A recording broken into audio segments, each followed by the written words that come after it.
America salutes its heroes until they fall in love with the wrong person.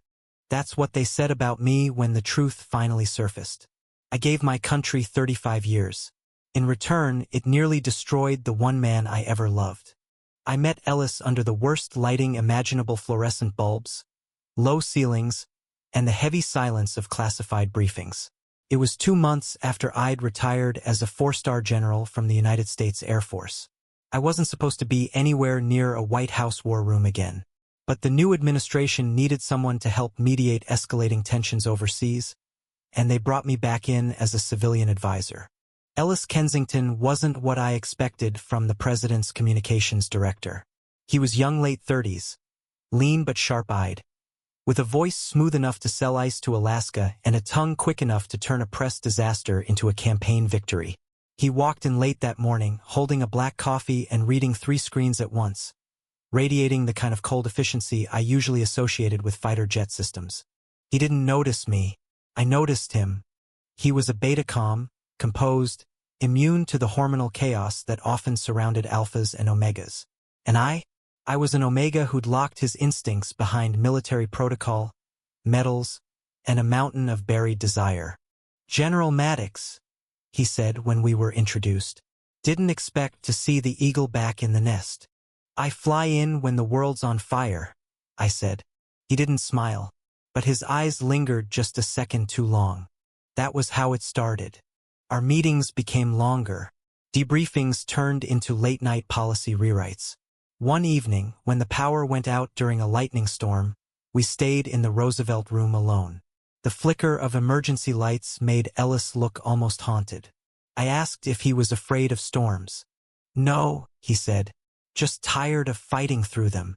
We sat in silence for a long time. He didn't ask about my past. I didn't ask about his.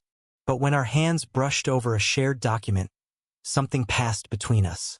Not sparks, not lust, something older, sadder, real. I knew better than to act on it.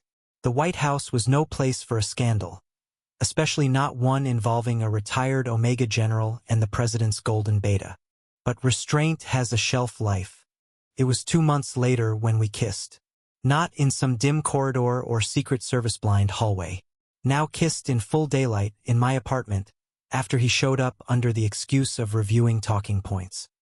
He stood there, soaked in rain, hair clinging to his forehead, and said, "I don't know how to want you quietly anymore."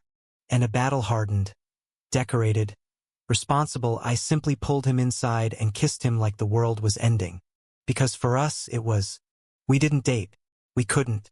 Instead, we built a life of stolen glances, quiet text messages, and Sundays no one knew we spent together in a cabin in Virginia.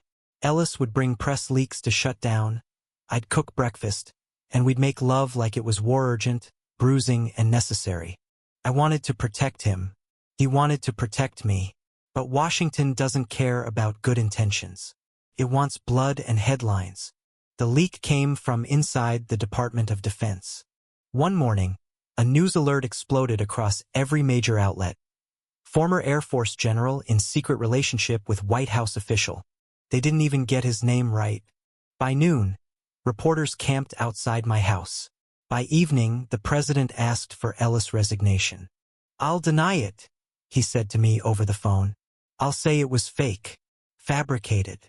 "No," I told him, "they'll eat you alive. Let them aim at me. I'm not letting you become the scapegoat for loving me." He showed up at my door that night, tear-streaked and furious. I'd seen men cry in war, but never like this, never from heartbreak. "You fought for this country. You bled for it. And now they'll erase you because you kissed someone they didn't approve of." "I've been erased before," I said. "Not by me." We didn't speak for 3 weeks. He went underground. I faced the cameras. "Yes," I said at the press conference. "I was in a relationship with Director Kensington. He's one of the finest men I've ever known. If that disqualifies me from public service, so be it." The air crackled with silence. No follow-up, no applause, just silence. The White House refused comment. Ellis released a single statement. "I have nothing to regret, only something to miss." I expected my career to vanish. I expected death threats, mockery, headlines calling me a disgrace. What I didn't expect was the veterans. Hundreds of former soldiers, many of them Omegas, Alphas, even Betas wrote letters, posted stories, held signs in front of the Capitol. A soldier's love shouldn't be a scandal. One even said, "He taught me to fly. Let him live free."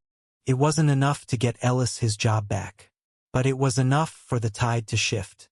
The president called me, not to apologize, but to offer me a quiet ambassadorship overseas. A way out. I turned it down. Ellis met me 1 year to the day after we were outed. We stood in front of the Lincoln Memorial again, the same spot where I'd once told him, "I'll never be allowed to love you in public." He looked at me now and said, "We already did." I took his hand. I didn't care who saw. And finally, I kissed him like I should have the first day we met, with the whole damn country watching. Because love isn't weakness. It's survival. And after 35 years in uniform, I'd finally found something worth surrendering to. Thank you for listening. If you find it interesting, please like and subscribe to follow the next stories.